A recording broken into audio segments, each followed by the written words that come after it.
అలానే మిసేశ్వరరావు planet star global star Allu Arjun arrest ఇప్పుడు దేశవ్యాప్తంగా సంచలనం కలిగిస్తుంది. దేశవ్యాప్తంగా చర్చనీయాంశంగా కూడా మారింది. అసలు ఆయన అరెస్ట్ వెనుక ఏం జరిగింది అనే దాని మీద భిన్నమైనటువంటి కోణాలు బయటకు వస్తున్నాయి. దాంట్లో ఒకటి కోమటిరెడ్డి వెంకటరెడ్డి గారి ఎపిసోడ్. కాంగ్రెస్ పార్టీ 2023లో తెలంగాణలో అధికారంలోకి వచ్చింది.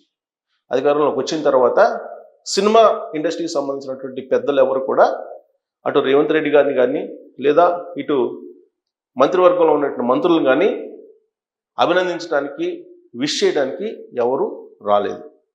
కొంతకాలం పాటు వెయిట్ చేశారు. సినిమాటోగ్రఫీ మంత్రిగా ఉన్నటువంటి కోమటిరెడ్డి వెంకటరెడ్డి గారి గురించి కూడా పట్టించుకోలేదు సినిమా వాళ్ళు. దాంతో కోమటిరెడ్డి వెంకటరెడ్డి గారు ఒకనొక సందర్భంలో ఆగ్రహించారు. సినిమా వాళ్ళు అసలు ఎందుకు రావట్లేదు, కాంగ్రెస్ పార్టీ ప్రభుత్వంలో ఉండడం వాళ్ళకి ఇష్టం లేదా, కేసీఆర్ గారి ఇంట్లో మనుషుల్లాగా టాలీవుడ్ అయిపోయింది అనేటువంటి అభిప్రాయాన్ని కోమటిరెడ్డి వెంకటరెడ్డి గారు వ్యక్తం చేశారు. ఆ తర్వాత దిల్ రాజు గారు అలాగే ఇతరత్ర సినిమా పెద్దలు విష్ చేయడానికి కోమటిరెడ్డి వెంకటరెడ్డి గారిని లేదా రేవంత్ రెడ్డి గారిని కలిసేటువంటి ప్రయత్నం చేశారు. కొంతమంది విష్ చేశారు, కొంతమంది అసలు దూరంగా ఉన్నారు ఇప్పటికీ కూడా. దానికి కారణం ఏంటంటే 2014 ఎన్నికలు విడిపోయినటువంటి ఆంధ్రప్రదేశ్లో అలాగే తెలంగాణలో ఎన్నికలు జరిగాయి. 2014కు ముందు సినిమా ఇండస్ట్రీ ఎక్కువగా తెలుగుదేశం పార్టీతోటి ట్రావెల్ అయ్యింది. ఎన్టీ రామారావు గారు పార్టీ పెట్టినప్పటి నుంచి 82లో 83లో ఎన్నికలు, ఆ తర్వాత మనం తెలుగు రాష్ట్రాల రాజకీయ చరిత్రను చూసుకుంటే సినీ రాజకీయ రంగాన్ని వేరువేరుగా చూడలేనటువంటి పరిస్థితికి వచ్చింది. అంటే ఆ రెండు రంగాలకి అవినాభావ సంబంధాలు ఏర్పడ్డాయి.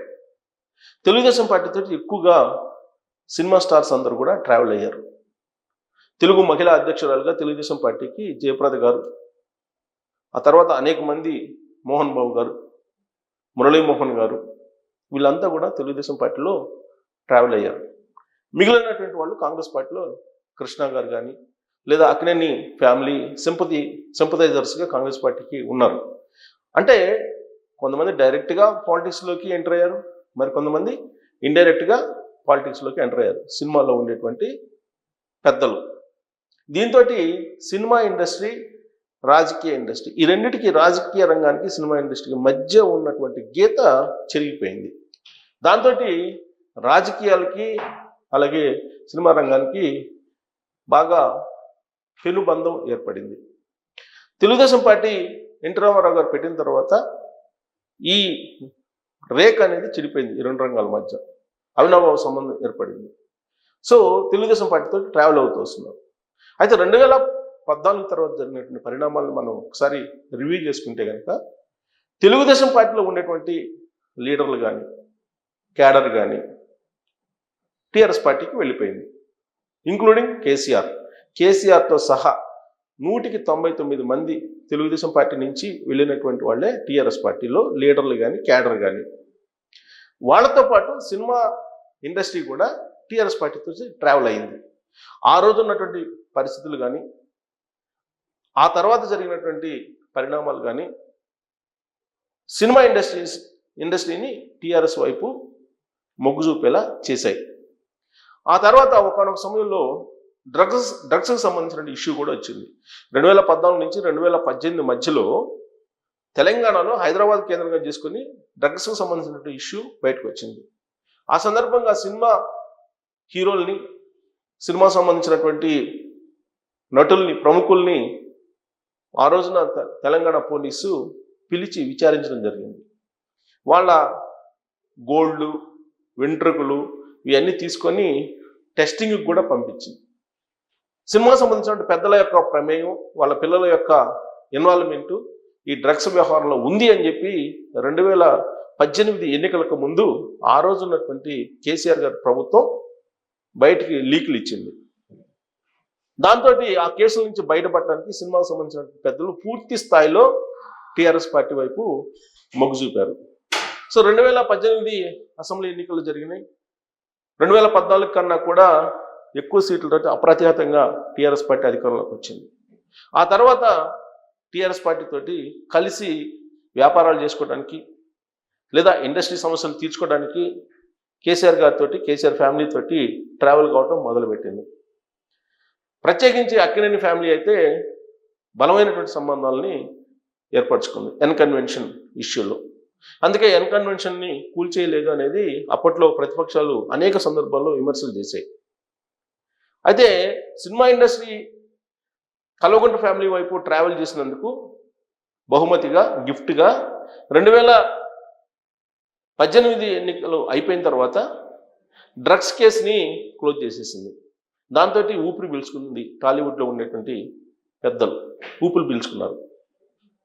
అక్కడి నుంచి బలమైనటువంటి బంధం అటు కల్వకుంట్ల ఫ్యామిలీకి, సినిమా ఇండస్ట్రీకి మధ్య ఏర్పడింది. సో కాంగ్రెస్ పార్టీ కానీ లేదా బీజేపీ కానీ ఈ రెండు పార్టీలకి అసలు టాలీవుడ్లో ఉండేటువంటి పాపులర్ హీరోలు కానీ లేదా నటులు కానీ దూరంగా ఉంటూ వచ్చారు. ఏదో నామినల్గా ఒకళ్ళిద్దరు మినహా అటు బీజేపీకి కానీ ఇటు కాంగ్రెస్ పార్టీకి కానీ అట్రాక్ట్ కాలేదు. అందుకే బీఆర్ఎస్ పార్టీకి సంబంధించినటువంటి కార్యక్రమాల్లో కూడా కొంతమంది సినిమా వాళ్ళు ప్రమోట్ చేస్తూ వచ్చేవాళ్ళు. బ్రాండ్ అంబాసిడర్గా సమంతాన్ని ఏర్పాటు చేసుకున్నారు చేనేత వస్త్రాల కోసం. అలా అనేక మందికి టాలీవుడ్లో ఉండేటువంటి వాళ్ళకి అవకాశాలు ఇస్తూ వచ్చారు. పైగా ఆ రోజున శ్రీనివాస్ యాదవ్ సినిమాటోగ్రఫీ మంత్రిగా కూడా ఉన్నారు. ఆ సందర్భంగా తెలుగుదేశం పార్టీ పరిచయాలు ఆయనకు కూడా ఉన్నాయి కాబట్టి సినిమా వాళ్ళు బాగా అటాచ్ అయ్యారు బీఆర్ఎస్ పార్టీకి. సో కాంగ్రెస్ పార్టీ బీజేపీకి దూరంగా ఉన్నారు. అందుకే బీజేపీకి సంబంధించిన పెద్దలు అమిత్ షా లాంటి వాళ్ళు తెలంగాణకు వచ్చినప్పుడు సినిమా ఇండస్ట్రీలో ఉండేటువంటి పాపులర్ హీరోలను పిలిపించుకొని మాట్లాడేవాళ్ళు. ఆ జాబితాలో జూనియర్ ఎన్టీఆర్ కానీ ఇతర హీరోలు చాలామందితోటి, ఇతర నటులతోటి కూడా ఇంటరాక్ట్ అయ్యింది బీజేపీ ఢిల్లీ పెద్దలు కూడా. అయితే కాంగ్రెస్ పార్టీ వాళ్ళు ఎంత ఆహ్వానించినప్పటికీ సినిమాకు సంబంధించినటువంటి ఇండస్ట్రీకి సంబంధించినటువంటి హీరోలు ఎవరు కూడా ఆ పార్టీ వైపు ఆకర్షితులు కాలేదు. ఆ పార్టీలో ఉండేటువంటి లీడర్లతోటి సినిమా ఇండస్ట్రీలో ఉండేటువంటి పాపులర్ హీరోలకు కానీ పెద్దలకు కానీ పెద్దగా క్లోజ్నెస్ ఏర్పడలేదు. బిజినెస్ డీలింగ్స్ కూడా లేవు. కారణం ఏంటంటే అధికారంలో ఉన్నటువంటి బీఆర్ఎస్ పార్టీ, కల్వకుంట్ల ఫ్యామిలీ టాలీవుడ్కి ఏం కావాలో అది చేసి పెడుతుంది. ప్లస్ టాలీవుడ్లోకి సంబంధించినటువంటి వ్యవహారాలన్నింటినీ చక్కదిద్దుతుంది.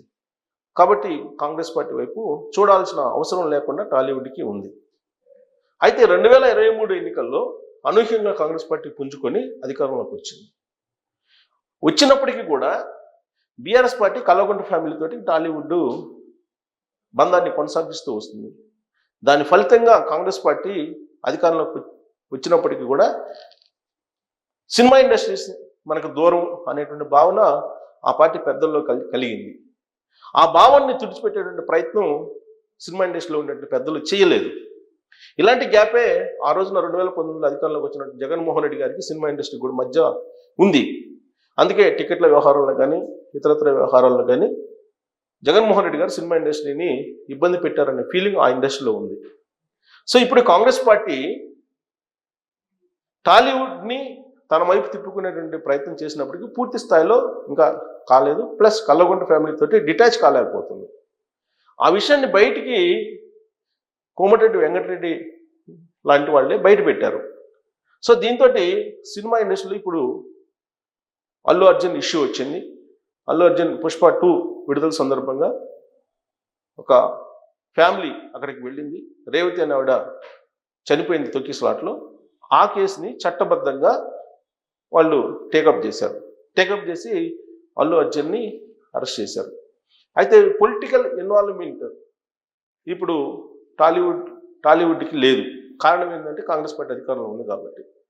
సో ఇప్పుడు టాలీవుడ్ పెద్దలు కానీ ఇండస్ట్రీలో ఉండే నటులు కానీ కాంగ్రెస్ పార్టీకి ప్రాధాన్యత ఇవ్వట్లేదు అనేటువంటి ఒక భావన ఏదైతే ఉందో ఆ భావన ఇప్పుడు అల్లు అర్జున్ని అరెస్ట్ చేయించింది. దీంతో ఆ రోజున కసిగా ఉన్నటువంటి కోమటిరెడ్డి వెంకటరెడ్డి ఇప్పుడు సాటిస్ఫై అయ్యారు. ఆయన కసి ఇప్పుడు అల్లు అర్జున్ రూపంలో అరెస్ట్ రూపంలో కనిపిస్తుంది అనేటువంటి ఇంకొక టాక్ కూడా ఉంది. సో ఇంత నేపథ్యం అల్లు అర్జున్ అరెస్ట్ వెనుక ఉందా అనే దాని మీద మీరు కామెంట్ రూపంలో మీ అభిప్రాయాన్ని తెలియజేయచ్చు. Thank you very much.